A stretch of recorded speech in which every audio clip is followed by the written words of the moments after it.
to take care of a patient that has a potential exposure or potentially could expose us to the COVID-19 for the patient's purposes to protect us and everyone else around them for transport from one area to the next, or while waiting in a waiting room or anywhere else. They can wear a level 1 mask with the blue facing the outside.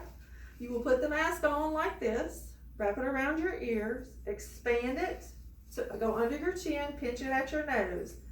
That prevents the patient, if they cough or sneeze, from the droplets entering the air, and it's protecting us. That's why we are wearing the level 1, to screen patients and to prevent exposure to us while we are trying to take care of them. So when you're not wearing your mask, you're not going to wear it this way. We're not going to wear it this way. We're either going to wear it this way or we're going to take it off. And you can actually insert it in your pocket. If it becomes damaged or anything on top of it, throw it away. We have plenty of these.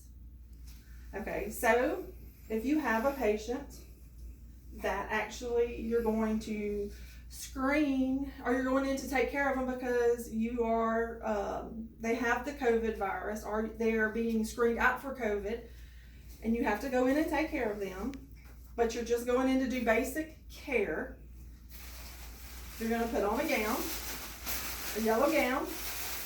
This is for patients that are not getting any aerosol treatments. You just put on their gown.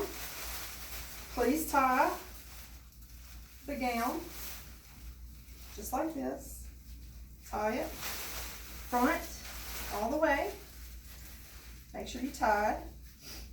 Sorry, I can't tie. Make sure, ladies or men with long hair, you have your hair off of your neck in a ponytail-like fashion, just like so. So I'm tied up.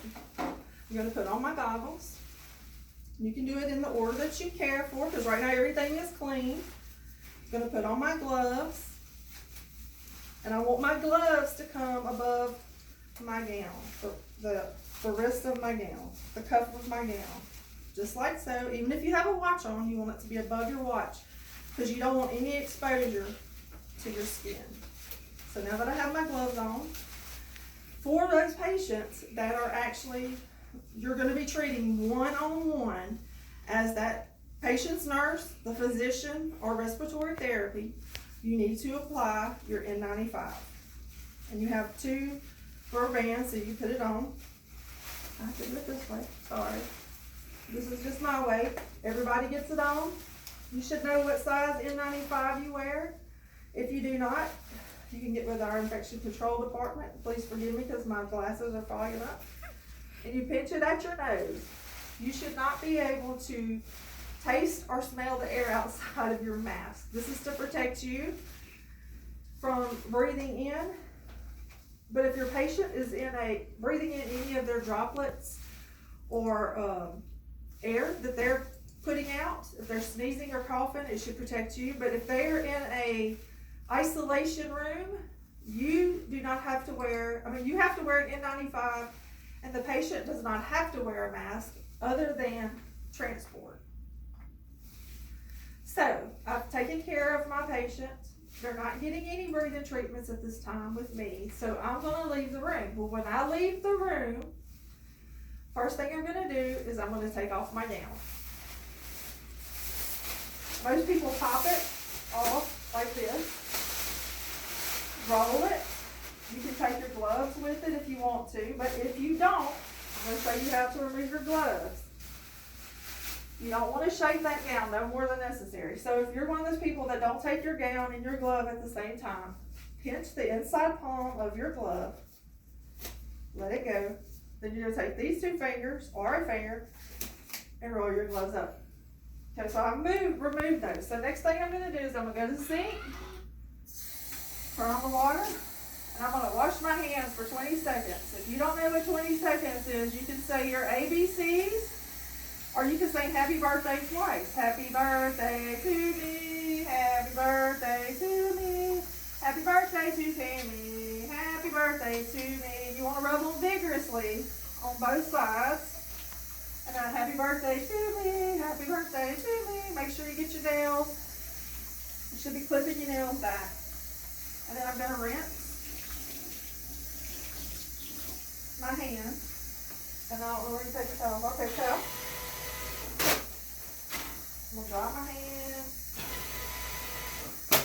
Dry this hand. Really good. Sorry, I didn't mean to drop that paper towel, but I'll pick it up later. Turn the water off on my paper towel. Get rid of that.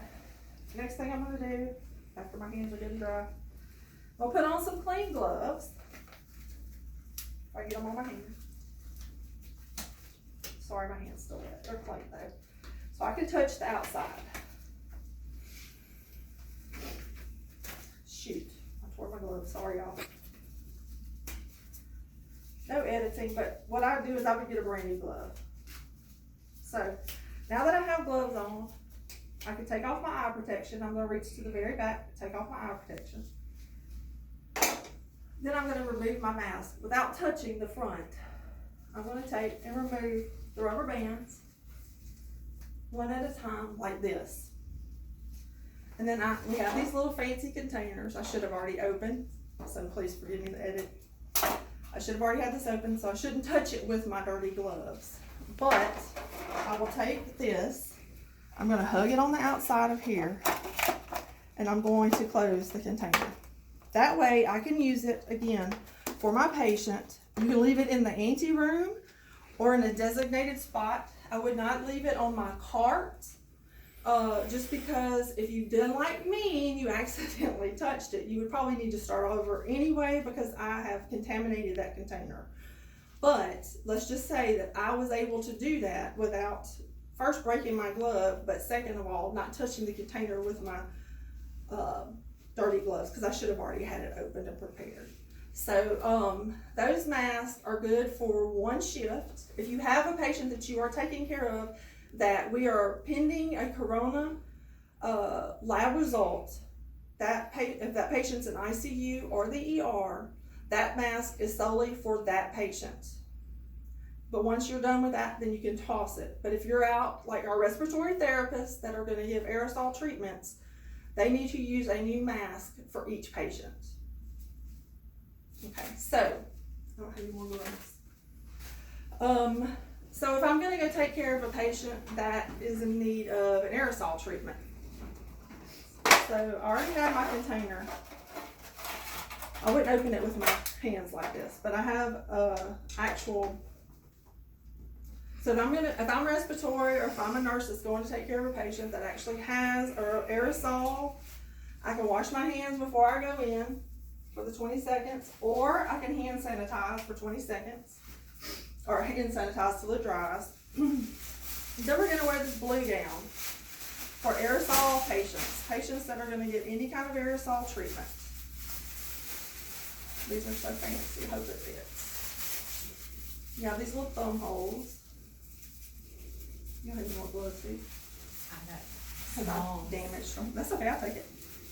And I'm only going to tie it, or have someone tie it up for me.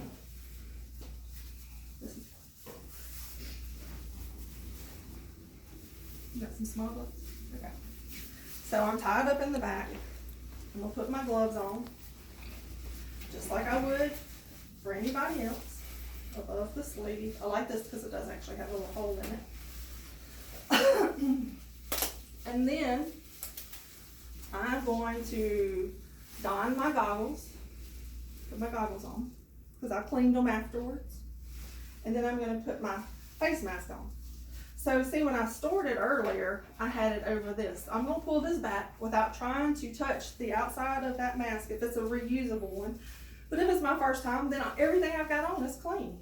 So I'm going to put on my face mask, my N95 mask. Make sure you know your size. Sorry.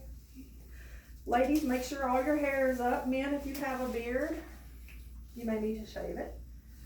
So now I am ready to go into a room where a patient has or is about to receive an aerosol treatment. This is what you're supposed to wear.